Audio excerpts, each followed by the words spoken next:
To create an analytics report, go to the dashboard, scroll down to Subscription Analytics.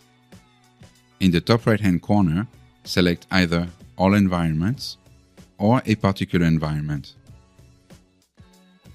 Then, click the download icon. Select the start and end date. Please note, to go to a particular year, use the downward-facing arrowhead next to the month.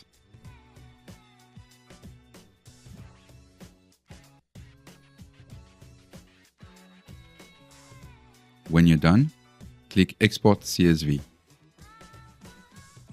Your analytics report will include the following information: the environment ID, name, display name, type, region, distribution type, subscription name, total studio renders, and renders charged.